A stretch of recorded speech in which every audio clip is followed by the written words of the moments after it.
Off into London today for a Christmas party. Here's my train. I may not get much done, but today is day 19 and it's Cannonball Adderley.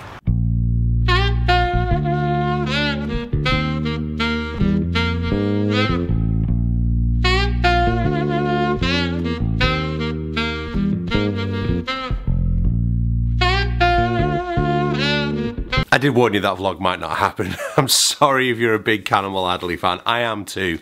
But the playlists have been published on Cambridge Saxophone. You can hit the link below. They are there. What I love about Cannonball is he really was someone who came after Charlie Parker that was different. And he took the alto saxophone onto a different plane. Very much rooted in the blues, but kind of straddles that gap between kind of bebop, hard bop, modal music, into funk jazz, and he's definitely, if you're an alto player, you have to listen to him, I think, and if you're a tenor player, you should listen to him, and if you're a music fan, you're going to enjoy his music anyway. So Cannonball Adderley was yesterday. As you saw, I had fun at the Christmas party. Not too bad today, not too bad. A little worse, a little tired and a little bit of a sore head, but it's always good to enjoy the one night of the year when you can go off. Today I've decided to do a joint playlist vlog because I basically realised I've run out of days because I didn't keep my list with me and I wasn't keeping strictly to my list that I put in my notebook, and so I've ended up with, I've got to get these two guys in, and I thought, well, let's get them to share. And of course, as you can see in the title, it's Joshua Redman and Chris Potter. This picture was taken a few years ago at a gig at the Wigmore Hall. I've spoken about it before, but it's a nice picture because you get Josh Redman and Chris Potter and me with Mark Turner as well in the same picture. So Josh Redman was born in 1969. He's the son of Dewey Redman, a very, very famous free jazz tenor saxophone player, but he actually grew up with his mum in California. Josh was exposed to lots of music growing up and has sort of had kind of quite a free childhood by all accounts. He's incredibly bright. He graduated high school and then had I can't remember where he went to university, college, but had a place at Yale Law School ready for him.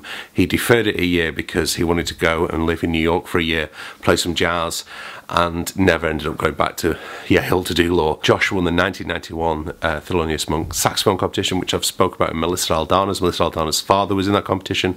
Chris Potter was in that competition. Eric Alexander was in that competition. There was some pretty heavyweight stuff going on in that 1991 competition.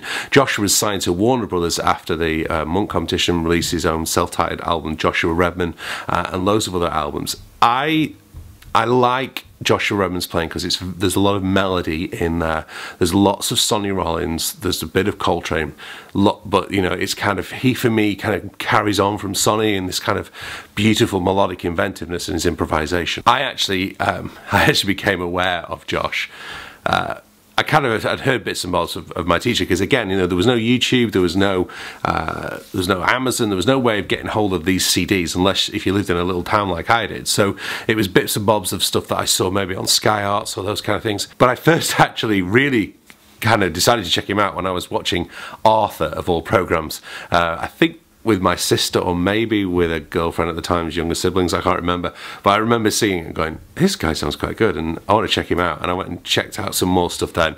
I think kind of Amazon was in its infancy, so I was able to buy a few CDs and I was hooked, and I'm still to this day a big Joshua Redman fan. Met him several times, had some great conversation, had a great beer at Saffron Hall, which is where you see me do the jazz, and it was talking with Josh that gave me the inspiration. So it's his fault I've got that gig in a way, but it gave me the inspiration to launch the Jazz in the Foyer when he was there with James Farm. But a really great melodic player, a really deep thinker when it comes to music, but not a kind of...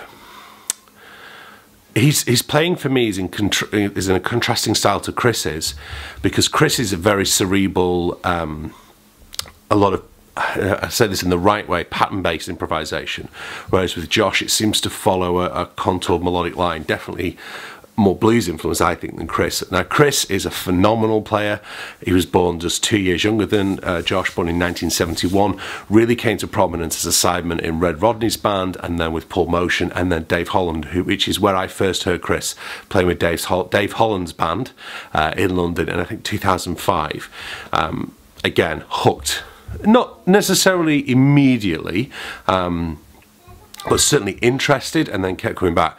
And the thing is, I don't really need to say much more about Chris Potter because there's so much on YouTube from all the other saxophone geeks that I don't say anymore, do I, about Chris? I finished doing some teaching. I promised him I'd take him to see the new Star Wars film. There's a showing at 3:30, it's now 3:13. It should take us, well, according to Waze, 14 minutes to get there.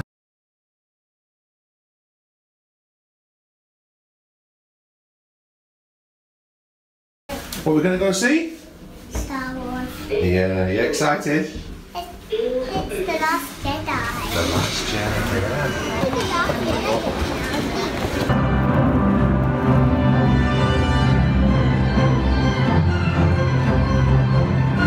Star Wars was fantastic, well worth watching. Charlie really enjoyed it. I really enjoyed it. It's a long film, probably could have done with being about half an hour longer. Sorry, half an hour less. I don't want to be half an hour longer. But I really enjoyed it. I really have started to feel, since I'm making YouTube videos, I start to look at films in a very different way. I'm really looking at the cinematography, kind of how they're doing certain things, but then I got lost in the story, and that's the most important thing in any piece, is the story, isn't it? So make sure you check out the new Star Wars film. Check out the playlist below. Chris Potter and Josh Roman sharing one today. I hope that's not too controversial. I'm sure you can find enough playlists for the two of them knocking around if you don't want those. Hit the subscribe button. Please hit that subscribe button. Amazing growth in subscribers over the last week. It would be so cool to get to 5,000 for the end of the year. This was yesterday's vlog, or 2 days ago anyway. This is what I was up to this time last year. I will see you tomorrow for the final 4 days. I think you can probably guess who 3 of the guys will be. Can you guess who the 4th is?